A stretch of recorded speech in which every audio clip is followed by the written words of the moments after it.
Hello everybody, welcome back to another video by Jay Bowman. Sorry it's been a while since I've uploaded a video.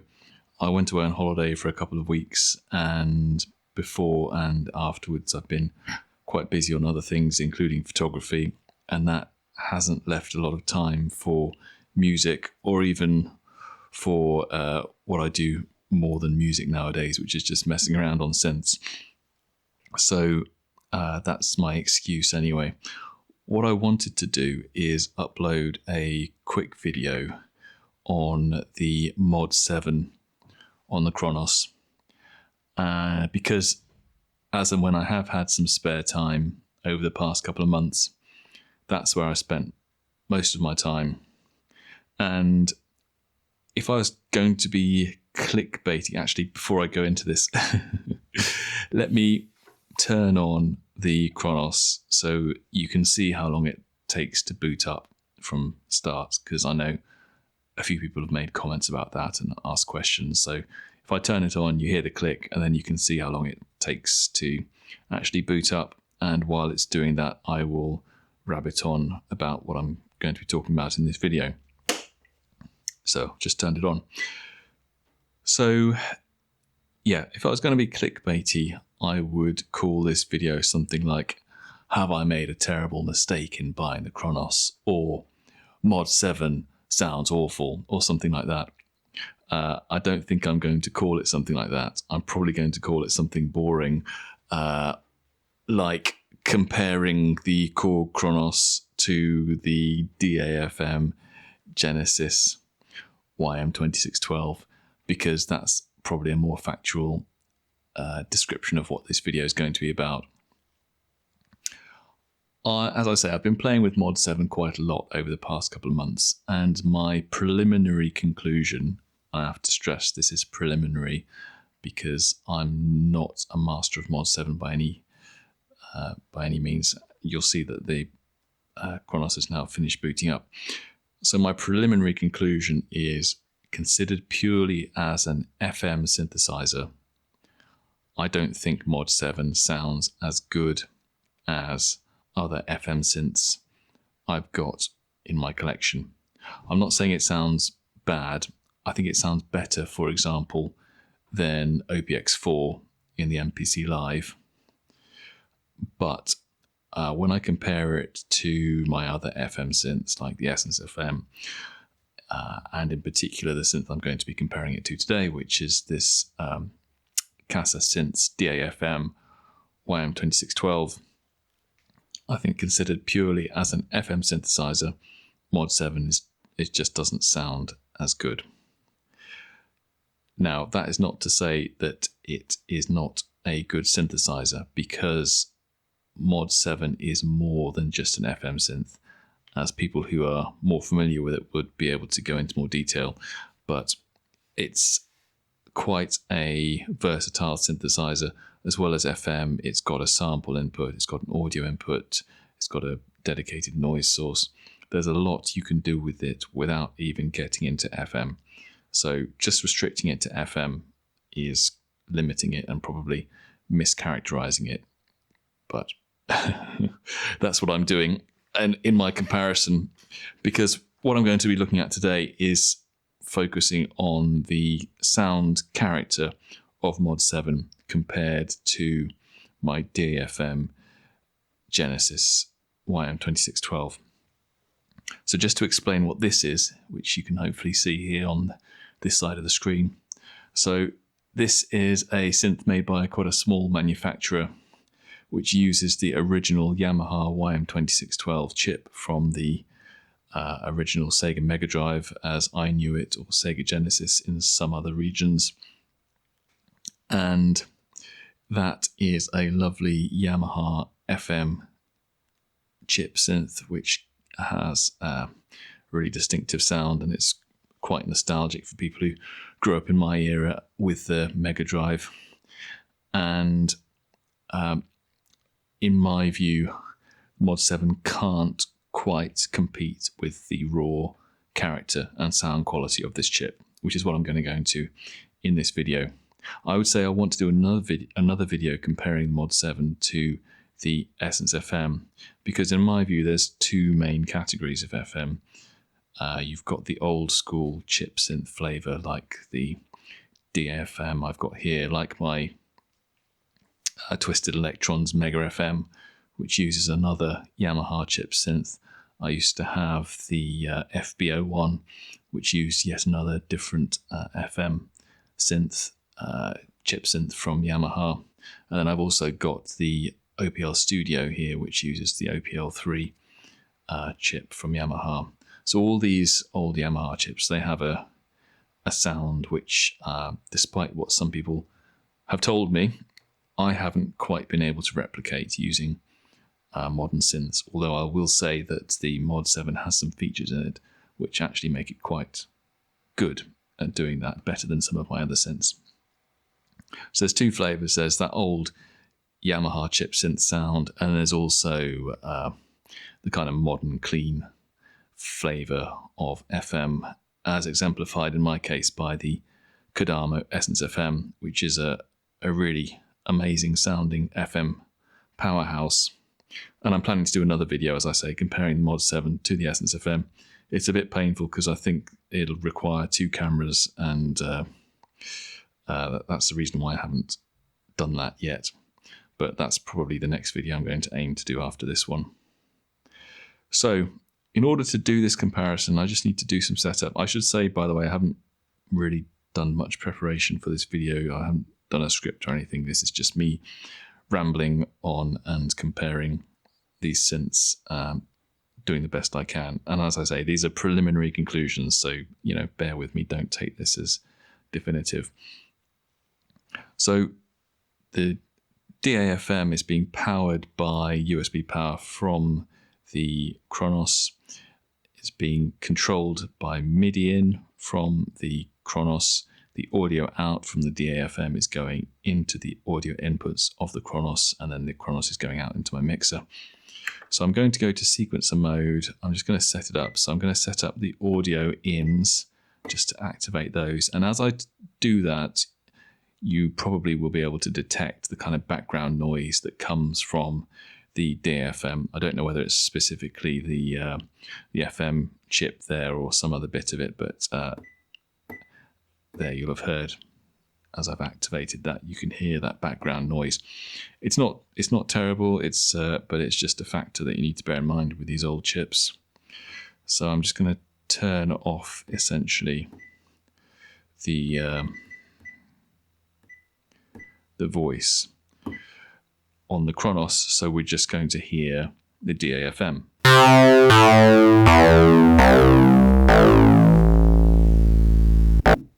So that is the init patch you get on the DAFM.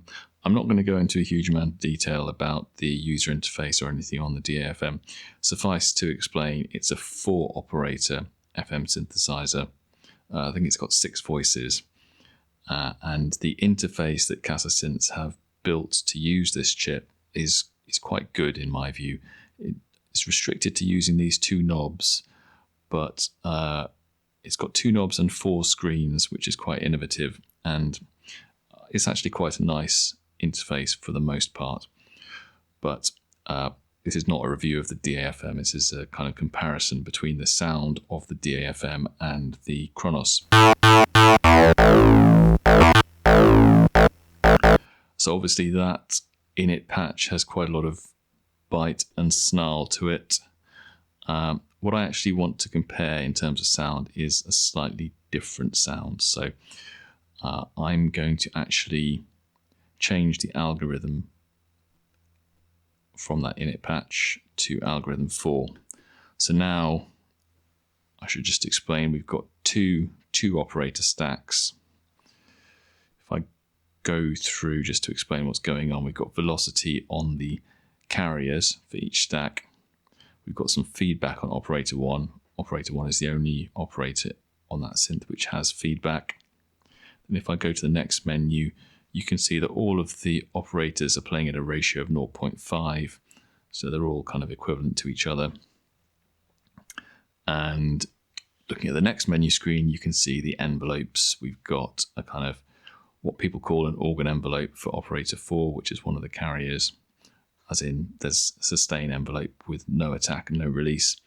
And the others have got no attack or release. Sorry, yeah, no attack or release either, but pretty much no sustain. So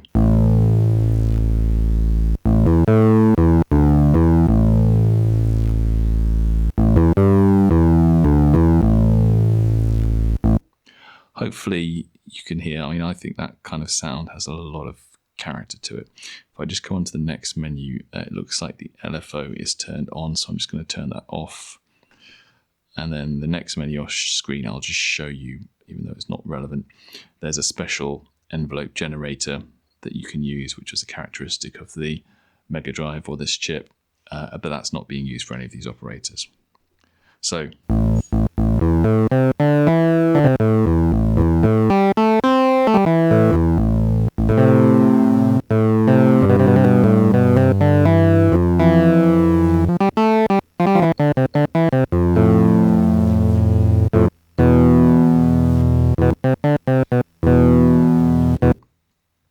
yeah, it's a really characterful sound in my view.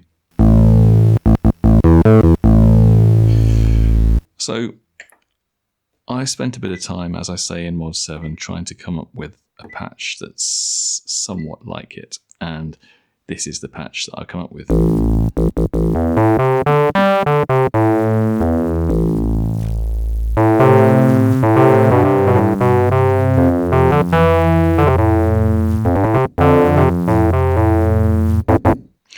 So this is the Mod-7 patch. This is back to the DAFM patch.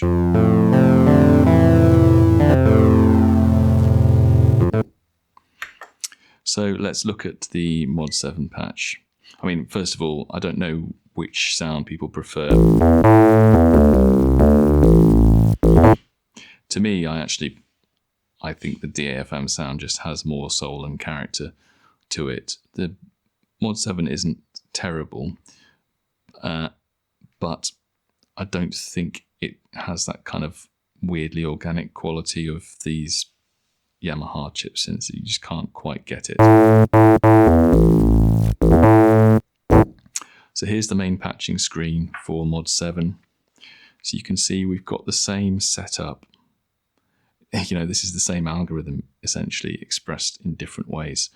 So you can see the operator 1 is going out into the input, or one of the inputs of operator 2, which is going out to the output, the audio output there. Audio output there.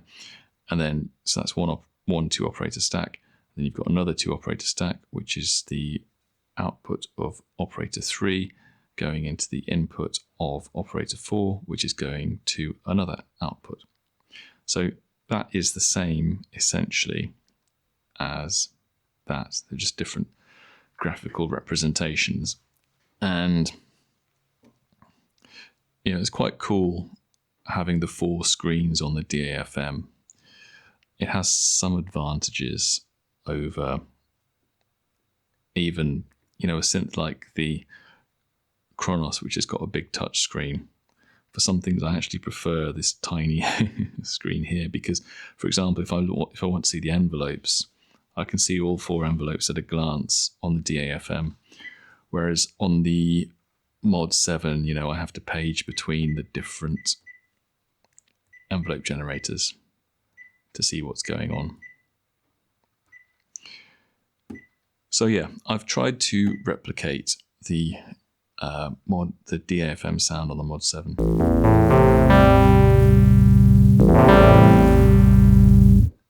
Let's hear the DAFM.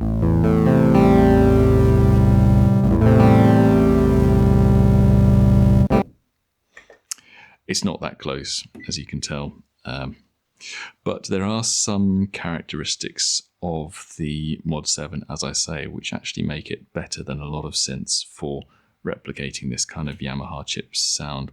And the main one I want to focus on in this video, to avoid the video getting too long, is just to point out that in each operator you've got these wave shapers, so you can choose in terms of the wave that you use for the operator. You can use sine, saw, triangle, square, or sine and wave shaper, or wave shaper on its own, or ring mod only. And for each of these four, actually for 3 of the 4, I'm using sine and wave shaper. And the wave shaper section is down here, and that essentially gives you all of these different choices of wave shapers to choose from. And one of the options is this wave shaper called Get Fuzzy. So I think hopefully you can hear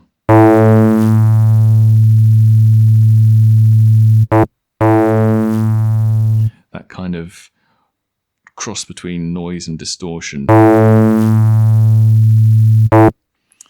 that is applying to the operators using the wave shaper, which is a characteristic that's quite difficult to generate on other FM synths, like on the Essence FM, for example. It has generally quite a clean sounding synth. It does have an option to disable waveform interpolation, which adds a little bit of noise, but it doesn't really add grit in the same way that this wave shaper does on the Mod-7.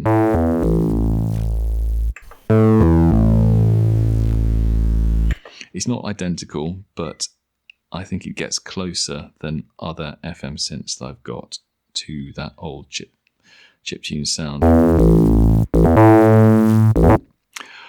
You're never going to get 100% of the way there, though. The sine waves they sound slightly different between the DAFM and the Mod-7. You're never going to get them to be identical.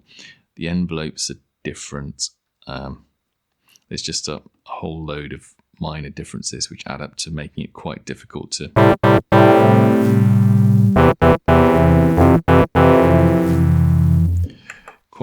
get the same sound.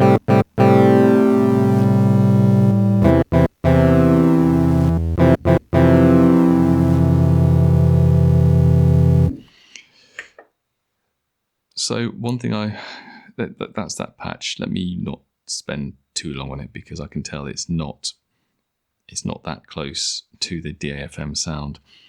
That's partly down to my deficiencies as an FM programmer. Possibly if I spent a lot more time with it, I could get it slightly closer, but I can just tell that you're never going to get 100% or even 90% of the way there. But one thing that did get me quite excited about Mod-7 was when I discovered those wave shapers and the way they could be used to replicate some of the characteristics of these old FM synths. So I've got a patch here that I made quite early on, which I've called YM2612. Now there's a guy on YouTube called Charles Ferrero, who I think his name on YouTube is Patterns in Noise, and he's done a lot of really useful videos on the Korg Kronos and on Mod-7, and in particular on these wave shaper options. And he went through the wave shaper options and he got to this one called Fuzzy. And as soon as I heard it, I thought, that is the effect that I've been looking for to replicate some of the noise and characteristics of these Yamaha FM synths. So if I just play this patch, listen to the release stage, because that's where it really kind of captures that essence of the Yamaha sound.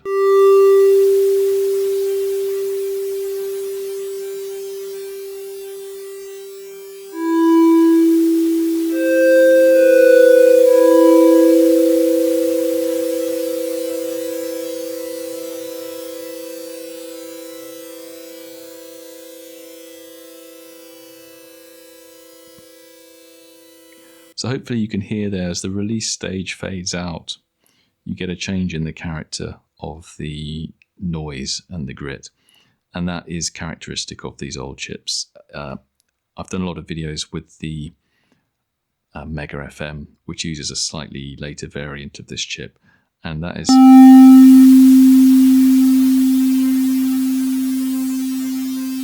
it's not 100% identical, but it's really, first time I heard it on that video on YouTube on Patterns in Noise, his exploration, I thought, okay, that is the first time I've heard a sound that can actually get me close to that characteristic of the old Yamaha.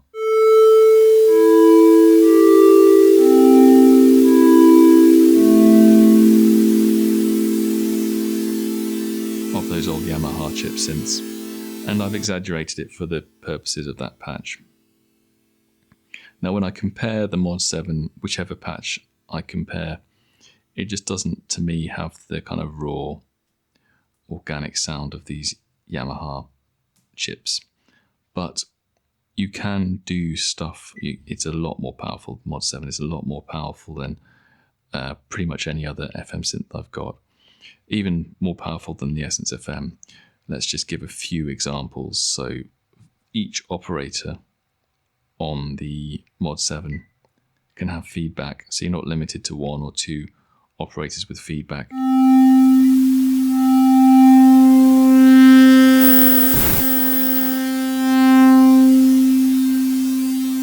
You know, each operator is identical in that respect. You can add feedback, you can change the wave shape, etc. So it's got 6 operators.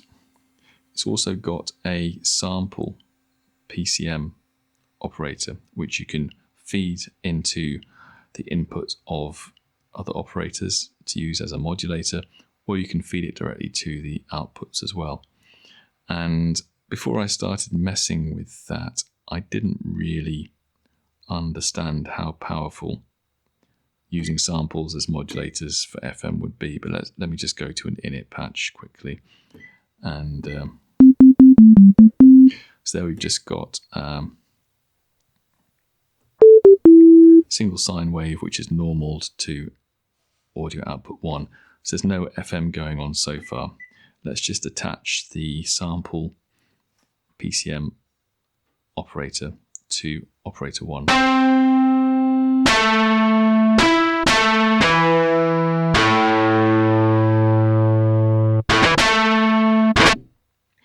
So immediately that is a different sound you'd get from doing traditional FM from sine wave to sine wave. You can hear the difference. That's the sine wave FM. This is the sample FM. And some of these sample sounds you might be able to get somewhere close to the effect by some clever FM programming using, you know, different envelopes on the operators, etc., different ratios. But using samples, it's just really easy to, you know, just use a different.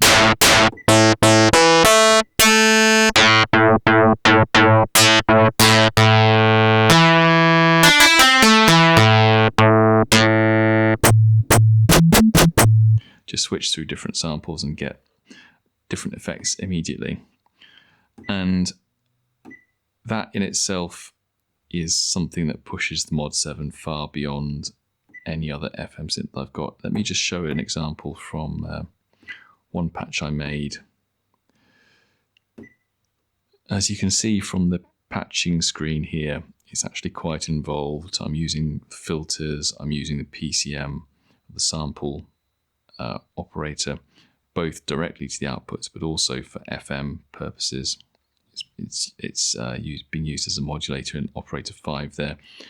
Mod-7 also has a dedicated noise operator, so you don't have to use one of your 6 or 4 or however many operators you've got as a noise source. You've got your own dedicated noise source, which has its own sound shaping built into it. And you've got audio in as well.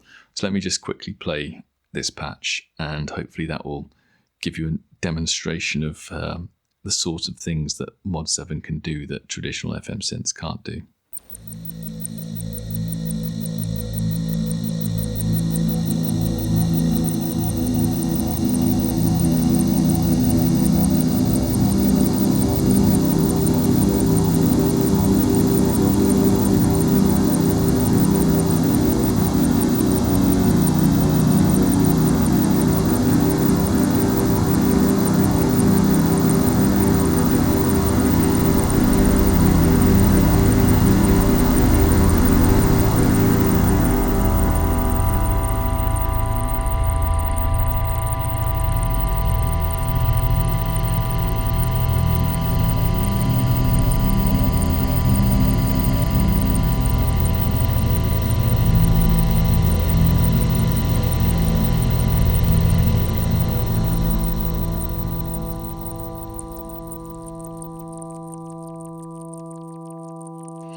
So hopefully that gives you an idea of the possibilities and the potential of Mod-7. To me, it's not really in the raw FM sound.